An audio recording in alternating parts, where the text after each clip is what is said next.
Louvado seja nosso Senhor Jesus Cristo. Nós vamos continuar a nossa reflexão sobre São Francisco de Assis em seus escritos. Terminamos a regra não bulada. Agora o nosso 11º encontro, Cânticos e Louvores. Os belos cantos nós encontramos em São Francisco de Assis. Não são muitos os cânticos e louvores compostos por São Francisco que chegaram até nós, mas os poucos que conhecemos pertencem, certamente, aos mais belos e significativos hinos de louvor e ação de graças que nós cristãos ouvimos e conhecemos. Os cânticos e louvores de Francisco, que a tradição nos guardou, são o cântico do irmão Sol, os louvores ao Deus Altíssimo, os louvores para todas as horas, exortação ao louvor de Deus. As legendas costumam colocar a data da composição desses hinos, nos últimos anos de vida de São Francisco. São Francisco, nesse tempo, já quase cego. Francisco passava por graves sofrimentos, causados por suas doenças, ao ponto de ele mesmo começar a ter profunda compaixão de si mesmo. Também eram imensos e contínuos os tormentos causados pelos sagrados estigmas, as marcas da cruz de Jesus que ele recebeu, Monte Alverne, recebidos um pouco antes. Diante dessas obras admiráveis, compostas em situações tão adversas, talvez perguntemos a razão que leva Francisco a compor e a entoar esses cânticos e louvores. E mais, qual a natureza desse hino? Como podemos nós fazer nossa essa louvação de Francisco? Enfim, qual ou onde está a origem desses maravilhosos cânticos e louvores de São Francisco? Na verdade, Francisco sempre fora poeta e trovador. Por natureza e pela aspiração aos ideais da nobreza cavalheiresca, desde a juventude era dado à música e ao canto. Por outro lado, desde a conversão e por toda a sua vida, sempre esteve sobre a viva experiência de um profundo e crescimento toque de amor e da paixão de Cristo. Os grandes santos foram aqueles que meditaram e contemplaram profundamente, como se eles estivessem participando deste grande mistério inseridos em Cristo na cruz. Essa meditação e contemplação que se fazia sobre a paixão de Cristo e essa realidade que santificava aqueles que assim meditavam e contemplavam. Contemplar é entrar na cena, se fazer dentro da cena, se compor-se com a cena. Esse toque foi algo tão marcante que os estigmas que sempre trouxe no seu interior, trouxe-os no fim da vida também, física e exteriormente gravados no seu próprio corpo. Os primeiros acordes da louvação de Francisco ao seu Senhor acontecem logo após a visita e a fala do crucificado em São Damião. O servo de Deus Francisco, desnudado de todas as coisas do mundo, caminha na justiça divina, desprezando a própria vida, entrega-se ao serviço do divino por todos os modos possíveis. Depois entrou na cidade, indo pelas ruas e praças, como um bêbado do espírito, entoava louvores ao Senhor.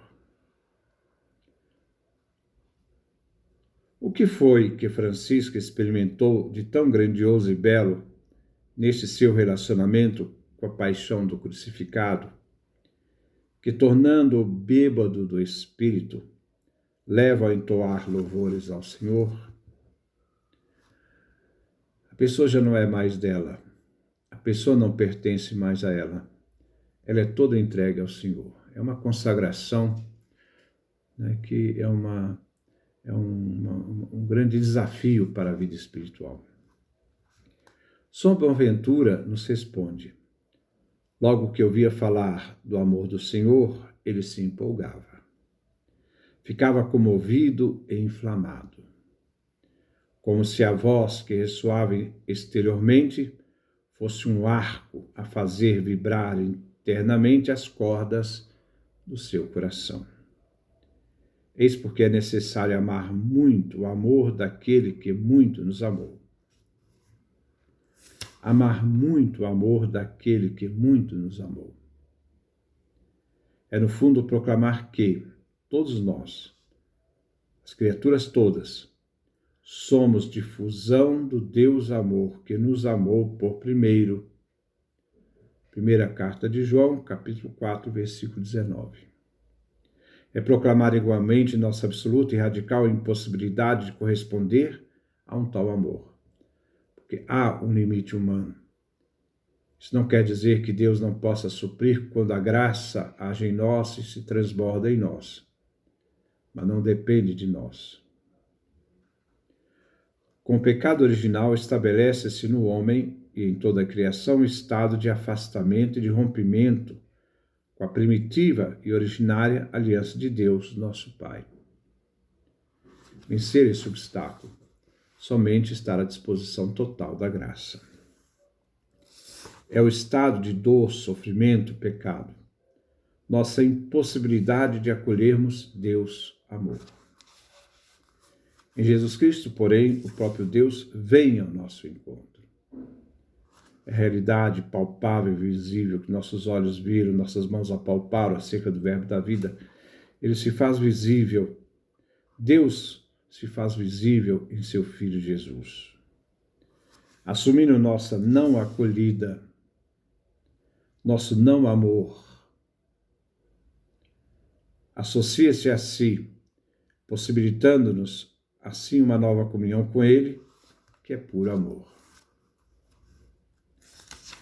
A partir do encontro com Cristo crucificado em São Damião, Francisco vê em toda parte, em toda criatura, o acontecimento, a misericórdia, a compaixão, o amor do Pai em seu unigênito.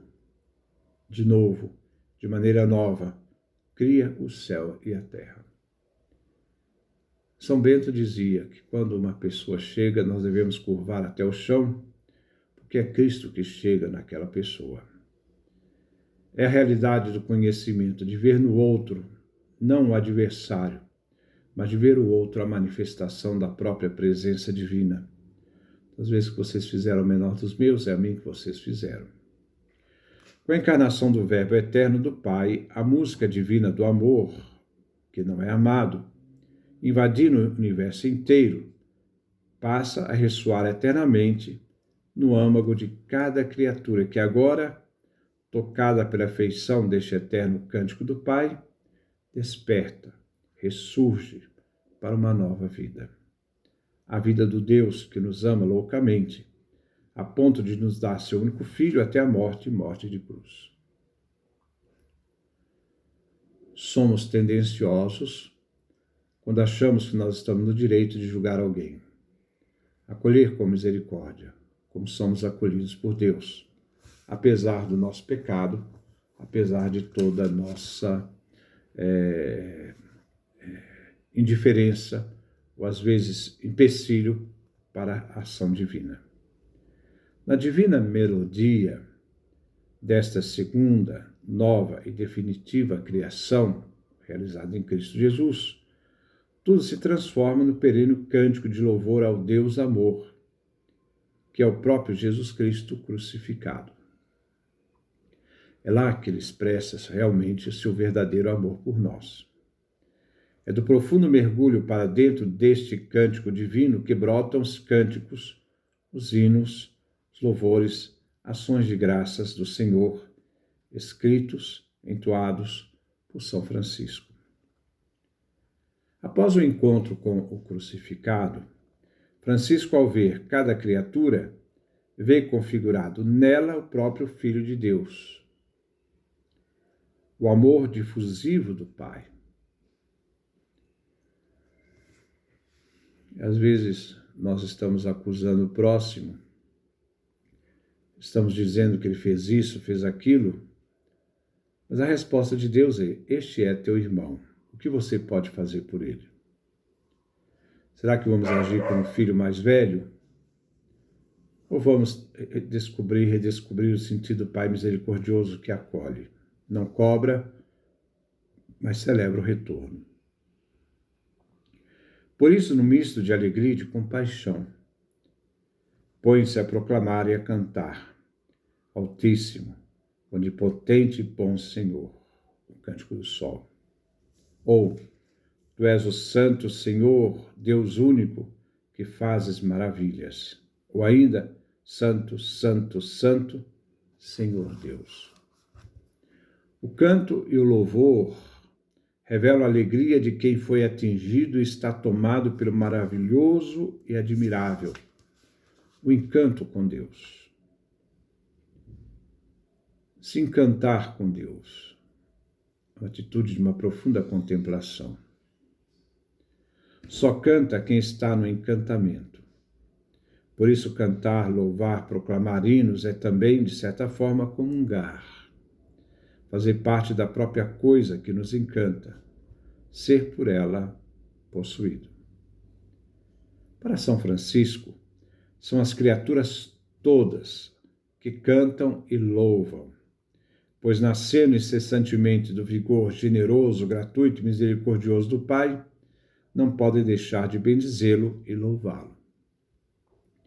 Em verdade, todas as criaturas, luzes e trevas, alegria e dor, júbilo e sofrimento, vida e morte, tudo vem e é de Deus.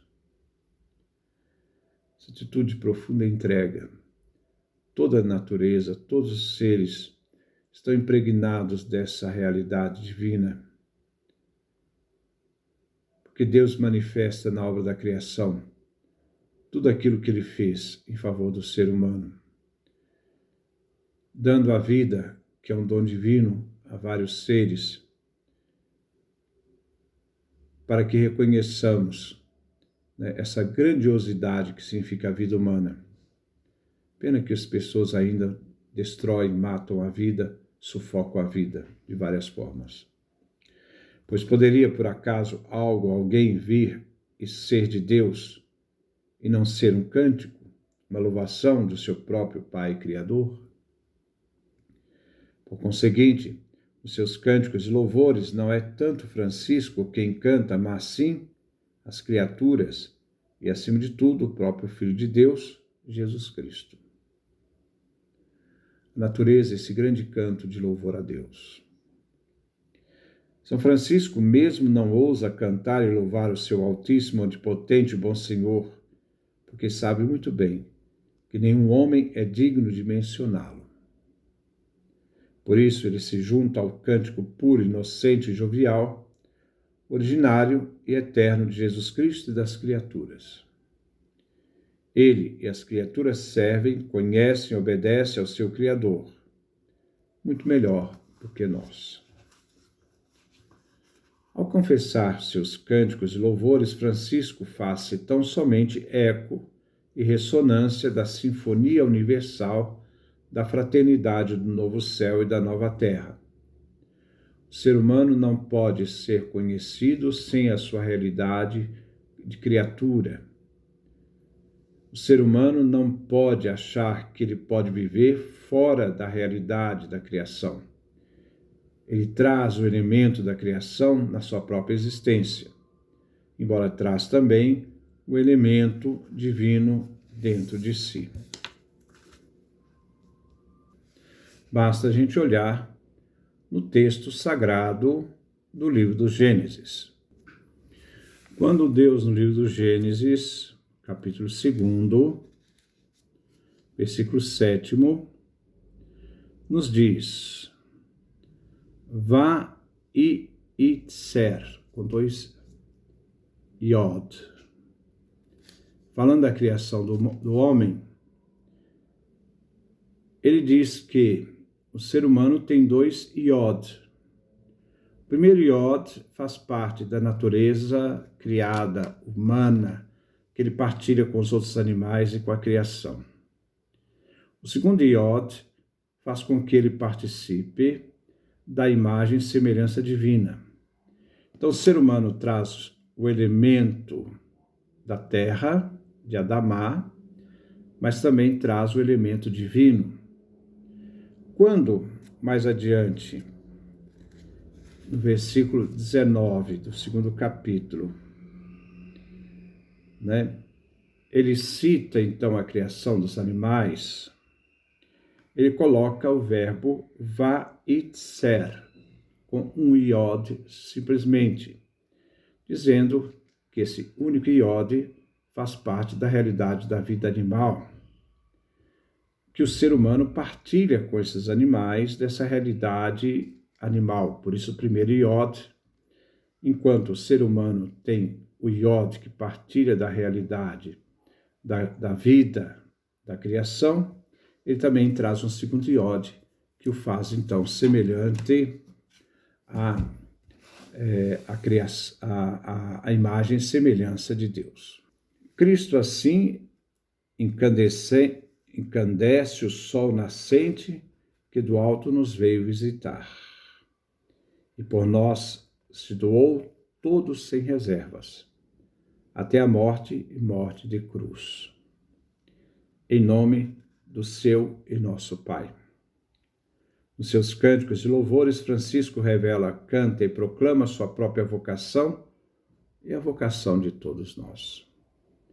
Quem são os servos de Deus, senão os que jograis, que devem levantar os corações dos homens e movê-los à alegria espiritual? Então nós vamos, neste momento, a partir do próximo encontro, ver esses cânticos e esses louvores de São Francisco. Que Deus nos dê a sua graça, a sua bênção, sua face resplandeça sobre nós.